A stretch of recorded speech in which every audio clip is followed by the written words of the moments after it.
మనకి దేవుడి విగ్రహాలలో కూడా శివలింగం చాలా గొప్పదండి. నేనేదో పక్షపాతంతో అనడం లేదు, శాస్త్రీయమైన లాజిక్, తర్కం. శివలింగం గొప్పది. ఇతర దేవతా విగ్రహాలన్నిటికంటే శివలింగం గొప్పది. ఎందుకంటే శివలింగానికి కళ్ళు, ముక్కు, చెవులు, కాళ్ళు లేవండి. గమనించండి.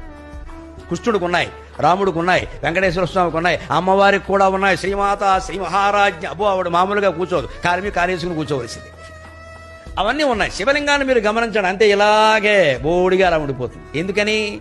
అన్ని మీద నీళ్లు పోసినా జారిపోతాయి, పాలు పోసినా జారిపోతాయి, క్షీరాభిషేకం, తేనె పోసినా జారిపోతుంది, మధువుతో అభిషేకం, పళ్ళరసాలు పోసినా జారిపోతాయి, అన్నీ జారిపోతాయి. అంటే శివుడు ఏం చెబుతున్నాడు? నీ ఆత్మస్వరూపం ఇవన్నీ వచ్చాయి జారిపోతాయి, వచ్చాయి జారిపోతాయి, వదిలేయి వదిలేయి వదిలేయి. మాట వచ్చింది పోతుంది, చూపు వచ్చింది పోతుంది, వినికిడి వచ్చింది పోతుంది, స్పృహ వచ్చింది పోతుంది, అన్నీ పోతాయి. లింగం రూపంలో, శివుడు రూపంలో నువ్వు ఒక్కడవే మిగులుతావు. అదే చిదానంద రూప శివోహం శివోహం.